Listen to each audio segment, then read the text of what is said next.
Hey guys, Kevin Cage back with another daily cryptocurrency update. Welcome to the channel. Like and subscribe if you like what you see, and let's get right into the information today, one take and uncut. So to kick things off, I know some people have talked about this, but I wanted to touch on this. Released on January 10th, Ripple accounts on the XRP ledger will be deletable if this amendment is agreed upon, and I think this is a bullish sign. So for those of you that do not know, in layman's terms, basically every single XRP wallet or ledger account has 20 XRP as a reserve amount in that wallet that you are not able to get back. Now, as the price of XRP, if it decides to move upwards in the future, that could be a concern for many people because, say, XRP, for example's sake, is $10 or $100, you're holding on to, tons of XRP. 20 XRP could be equal to a large amount in the future, and that's something that you can't withdraw, and that is an obstacle, that is an issue down the road. So basically, as we can see here, if an amendment proposal of the XRP ledger version 1.40 is accepted, then it will be possible to delete old XRP accounts and recover some base reserve. Obviously, it'll need at least some reserve. Now, I'm not sure if we can go down to drops in a fraction of XRP. I'll have to look into that, or if they can just kind of change it to whatever amount they want due to the code, but that is interesting for sure. Now, the proposal, deletable accounts, will be implemented if it gets majority support from the XRP validators. Now, at the moment, voting is in progress, and 23 validators have voted to support the amendment. If over 26 validators vote to support this new feature, then this addition will be active in the Ripple ledger by the end of this month, January 2020. That's awesome. I want as much XRP as possible, so I would like that to be the case. Now, keep in mind, some people say this is bullish. Other people would actually say, no, because now there's more XRP in the circulating supply. But to me, guys, I want more XRP circulating. That's not a problem for me. It's my belief. Whether you think it's 43 billion actually circulating, that's false. That is a false narrative, and that is just my opinion. But a lot of people believe the true circulating supply of XRP, when you already account for of that circulating supply, many of it's held by exchanges. Many, is held by Ripple. Many is held by some of the founders. Many are held by us, retail side, holding in cold wallets. We're not day trading. Now, there are some people that day trade. Some use leverage, obviously, but a lot of the volume is wash trading. A lot of it is just, liquidity providers and market makers. There's no true, transactions moving. There's no true volume quite yet. And obviously, we want a lower circulating supply. But at the end of the day, with this true use case of cross-border transaction, with being the internet of value, and that is, value, not small value, it's all of the money with the interledger protocol. There's no limit, and 100 billion is insignificant when you consider the number of transactions today in the global economy. I'm not just talking in, remittance, which is small. That is nothing. So keep that in mind. I want you guys to let me know if you think this is bullish, bearish, and what the ideal reserve amount would be, and if anyone can double check if we can go to, drops, fractions of an XRP as well. All right, next, take this with a grain of salt, but Michael Val5Links was sharing this. So Alloy Networks, an XRP ledger UNL validator, and Zapod, I believe it's Zapod Default Hub, has recently hinted the proposal to release a fully autonomous electric relay board that switches on and off using Ripple's native token, XRP. And this was stated on January 9th. And now, keep in mind, guys, it's stated with that. It doesn't know how soon that would occur. It is interesting they're talking about this with this, autonomous switchboard, this type of relay board.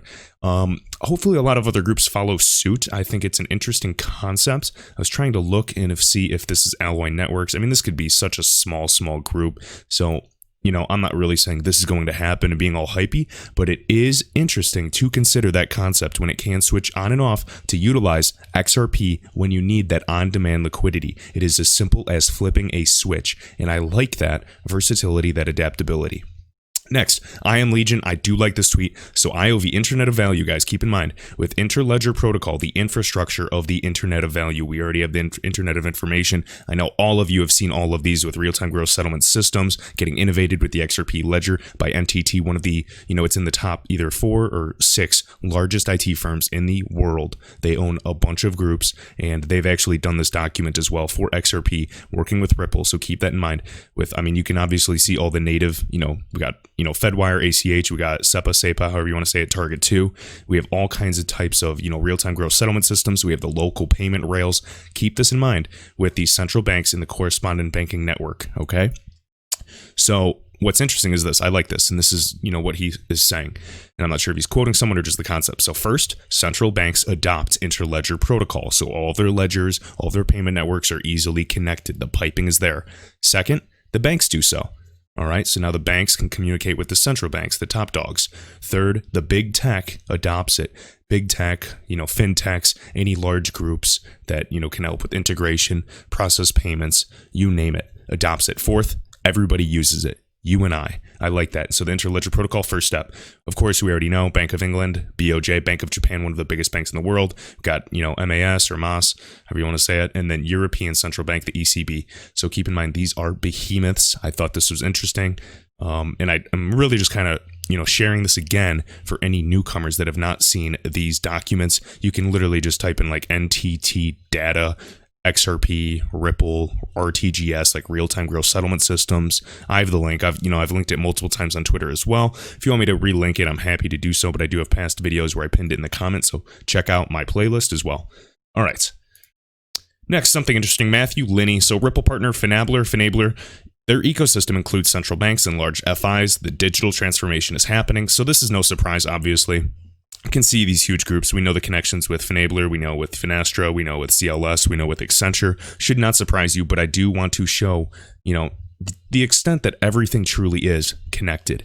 I mean, keep in mind, the IOP will help bridge even mobile, applications, these mobile payment networks to bank networks to everything. So interoperability is the key word we will be looking for. And I thought that was worth sharing. Now, another fun thing was I was seeing on Twitter as well. On Google Trends, Ripple search is up 54% the past week. And I'm sure a lot of you will say, oh, so what? The price isn't changing. But all I'm saying is interest is increasing. I'm excited to see what happens with next week, in the coming weeks with, the Davos conference, with Christine Lagarde speaking. I'm not saying it'll have to do with XRP, but what I'm saying is obviously this World Economic Forum is massive in the world of payments. I want to see what type of infrastructure they're doing. I want to hear more about these central bank digital currencies. Whether they go digital or not, it doesn't matter. They still need a bridge asset. Whether they use paper fiat or central bank digital currencies and go digital like a lot of these groups are now, like 18 plus countries are building a digital currency, which obviously is the future. I think they'll still be fiat. It's not like they're gonna force you to make that transition overnight by any means, but you realize there still needs to be interoperability. Remember, the Internet of Value requires a few components. We need interoperability, right? We need smart contracts. And we need some type of token that can transfer this value. XRP is that vehicle for transferring the value. It is the gas for the vehicle moving on the payment rails, the roads. So keep that in mind, guys. So if you have any questions, concerns, be sure to let me know. Hopefully you learned a thing or two. I want to hear your thoughts on this Ripple amendment with the 20 XRP minimum amount that has to be held in reserve. And as always, I really appreciate everybody that likes, shares this video, and I will see you in the next one.